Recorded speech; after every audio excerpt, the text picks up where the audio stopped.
Hola, muy buenos días. Hoy vamos a estar hablando de lumbalgias. Nosotros somos el equipo 2 y bueno, al abordar la lumbalgia es crítico comenzar con una distinción clínica fundamental. El término lumbalgia hace referencia a un síntoma y no a una enfermedad o un diagnóstico etiológico único. Se trata de un término descriptivo que no nos indica el origen fisiopatológico por sí solo. Definamos la lumbalgia como el dolor o malestar localizado específicamente en el área comprendida entre el borde inferior de las últimas costillas y el pliegue inferior de la zona glútea. Es importante mencionar que este dolor puede presentarse con o sin irradiación hacia los miembros inferiores y suele comprometer estructuras osteomusculares y ligamentosas, siendo una causa frecuente de limitación funcional en la vida diaria a nuestros pacientes. Bueno, ¿por qué es tan relevante este tema en nuestra práctica? Hablemos de epidemiología y clasificación etiopatogénica. La epidemiología nos muestra que es un síntoma de distribución universal. Se estima hasta el 80% de la población mundial experimentará un episodio de dolor lumbar en algún momento de su vida, aunque la mayoría de los procesos agudos son autolimitados y se resuelven en pocas semanas. Existe un subgrupo crítico, aproximadamente el 10% de estos casos evolucionan a la cronicidad. Estos casos crónicos son más prevalentes en el grupo etario de 45 a 65 años y representan un desafío médico importante debido a sus repercusiones familiares, laborales y económicas. Antes de pasar a los factores de riesgo, debemos entender que la lumbalgia tiene un origen multifactorial. Eh, en la inmensa mayoría de los casos, cerca del 96% responde a causas mecánicas. ¿Qué quiere decir esto? Bueno, es por cargar muchas cosas pesadas, las personas que no se cuidan, que su trabajo es eh, pues estar cargando cosas, que no lo hacen. No es tanto el peso, sino el hecho de que no lo hacen en la postura correcta y eso los hace sufrir y les causa un episodio de lumbalgia. Ahora, pasando a los factores de riesgo, ¿qué predispone a nuestros pacientes a sufrir lumbalgia? Los factores biomecánicos son claros. Primero está el estado físico del paciente, como puede ser el sobrepeso, la obesidad, el incremento de la carga mecánica sobre la columna, y esto se agrava con el sedentarismo y la debilidad de la musculatura paravertebral. Segundo, el factor ocupacional. Como lo había dicho, trabajos que impliquen vibración corporal, levantamiento de objetos pesados o movimientos repetitivos de flexión y torsión del tronco son detonantes clásicos. No es solo el peso, sino la técnica en que lo hacen las personas. Hacerlo en unas posiciones incorrectas puede incrementar exponencialmente a tener una lesión.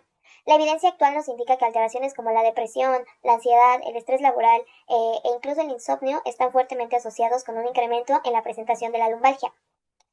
Más aún, estos factores actúan como mal pronóstico. Eh, bueno, Más aún estos factores actúan como marcadores de mal pronóstico para la cronificación. Un paciente con insatisfacción laboral, bajo nivel educativo o que se encuentra en un medio de un litigio laboral tiene menos probabilidades de recuperarse rápidamente. Por lo tanto, nuestra evaluación de riesgo debe de ser biopsicosocial y no puramente biomecánica, porque estos estados del paciente afectan a que se recupere y pueden agravar la Bueno, hablando situación. sobre la fisiopatología de las lumbalgias, tenemos que principalmente se van a ocasionar por una inflamación o una irritación o microdesgarros en las características que se mencionan aquí, ya sea en fascias, en músculos, en articulaciones facetarias como la imagen, en ligamentos de nuestra cavidad, bueno, de nuestra zona lumbar, en discos intervertebrales, raíces nerviosas o vértebras. Bueno, y aquí se marcan las fases, que es el tejido conectivo que recorre nuestro músculo. Y luego tenemos que existen tres principales etiologías de la lumbalgia, que va a ser un mecanismo mecánico muscular en donde se van a lesionar pues, músculos y fascias y ligamentos. Tenemos la siguiente etiología, que es mecanismo dispogénico y articular, en donde se van a lesionar pues, las articulaciones y los discos intervertebrales.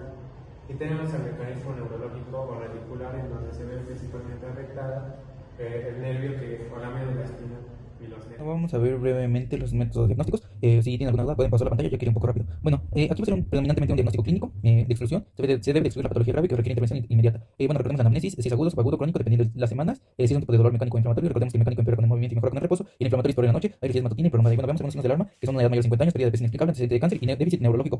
Bueno, también hay algunas pruebas físicas, se debe de hacer inspección y palpación para evaluar la postura, marcha y sensibilidad para espinal y también pruebas de raíz nerviosa para ver si hay una radiculopatía del nervio ciático o del otro nervio. Y bueno, ahí vemos el ASAF y signo del ASAF cruzado, recordemos cuando es positivo, cuando es negativo, en la pantalla se nos recuerda. Y bueno, vamos a pasar ahora sí a los estudios de imagen. Aquí van a destacar tres: la radiografía simple, AP y lateral. Recordemos que va a ser para evaluación ósea, alineación y estabilidad. Puede ser importante en fracturas, espondilolistesis y artrosis facetaria. Es la imagen que vemos aquí arriba a la derecha. Bueno, de ahí para la resonancia magnética va a ser el gold estándar para tejidos blandos y nerviosos. Va a ser para síndrome de caída de caudequina, infección y metástasis o tumor. Y para su diagnóstico va a diagnosticar hernias discales, estenosis del canal vertebral y edema óseo. Y bueno, en la tomografía computarizada que está abajo a la derecha, pues va a ser excelente para ver el hueso. Va a buscar fracturas complejas, espondilosis, defecto de la pars interauricular. Y bueno, por último, vamos a ver que hay estudios complementarios de laboratorio, como pueden ser BCG y PCR, que son marcadores de inflamación. También está el HLA-B27, que es un marcador genético para espondilitis. Y va a haber electromiografía y bloqueos diagnósticos. Las lumbalgias se pueden clasificar de muchas formas. Principalmente encontramos temporalidad. Estas pueden ser agudas si son menores a 6 semanas, subagudas con una duración de 6 a 12 semanas y crónicas con una duración mayor a 12 semanas. Se pueden clasificar según su causa, es decir, su etiología. Pueden ser no mecánicas si el dolor no está relacionado directamente con la postura o el movimiento, y estas pueden tener múltiples orígenes: neoplásicas, infecciosas, inflamatorias e incluso metabólicas. En cuanto a las mecánicas, estas van a ser las más comunes con el 90% de los casos. Empeoran con el movimiento y mejoran en reposo. La lumbalgia en específica es la más frecuente de este tipo. Y también vamos a encontrar las viscerales cuando el dolor lumbar es secundario a patología de órganos internos. Estos pueden ser de origen renal, ginecológico o incluso gastrointestinal. En cuanto a su clasificación según su localización anatómica, la lumbalgia central, el dolor se localiza en la línea media de la columna lumbar. En la lateral, el dolor se ubica hacia uno o ambos lados de la región lumbar. La lumbociatálgica, que esta es un dolor irradiado por territorio del nervio ciático, y la lumbar alta y baja. La alta es de T12 a L2 y la baja de L3 a S1. En cuanto al patrón del dolor, se puede clasificar en localizada, cuando solo se queda en la zona lumbar sin irradiarse; en irradiada, cuando inicia en la zona lumbar pero se expande a glúteos, cadera o muslo sin seguir un dermatoma específico; radicular, siguiendo dermatomas; referida, cuando el dolor percibido en la región lumbar pero originado en otra estructura visceral o somática; y proyectada, cuando proviene de una estructura nerviosa proximal como el nervio ciático. Bueno, para los criterios de referencia vamos a tener los signos de alarma. Los podemos dividir en síntomas neurológicos graves, dolor con características inflamatorias, síntomas sistémicos, síntomas de compromiso neurológico, antecedentes del paciente. En síntomas neurológicos graves podemos tener la irradiación del dolor, que va a impedir que se mueva el pulgar o del pie o toda la pierna; debilidad, entumecimiento, pérdida de estabilidad para caminar. Síntomas de compromiso neurológico: los pacientes van a presentar retención urinaria o fecal y pérdida de fuerza. También podemos tener que el dolor nocturno va a mejorar con el movimiento y puede empeorar con el reposo o con algunas maniobras de valsalva. No va a responder a analgésicos. En síntomas sistémicos, pues fiebre, pérdida de peso pues inexplicable. Y en antecedentes del paciente es muy importante que preguntemos historial de cáncer, estado de inmunosupresión, uso de drogas intravenosas, edad avanzada. Todo esto recordemos que son criterios de referencia como signos de alarma, o sea, cuando ya debemos empezar a preocuparnos. Duración y evolución, persistencia del dolor lumbar a pesar de todas las medidas que ya dimos inicialmente, o que vaya empeorando progresivamente a pesar de que no se realice ninguna actividad que justifique el que siga habiendo esta molestia. Vamos a continuar con el tratamiento de las lumbalgias, que la meta primaria de este es disminuir o eliminar el dolor. La actividad física versus el reposo. Es necesario una actividad física, ya que esto acelera la recuperación y reduce la discapacidad. El manejo de este va a ser multidisciplinario y las medidas generales consisten en aplicar calor local en fase aguda y promover una higiene postural. Por lo tanto, hay que educar al paciente para la salud y orientarlo en que se debe enseñar a hacer ejercicios de flexión básicos para limitar las manifestaciones clínicas de la lumbalgia, como por ejemplo sentarse de forma correcta, cargar objetos pesados y dormir y manejar en posiciones que no comprometan la región lumbar. El tratamiento no farmacológico también consiste en el uso de medidas físicas como la aplicación de calor local para el alivio del dolor y el masaje.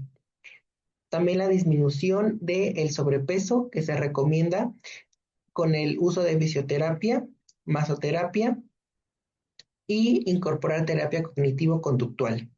El tratamiento de primera línea es el paracetamol en lumbalgia aguda y subaguda, vendrá 12 semanas, y el de segunda línea va a ser ibuprofeno.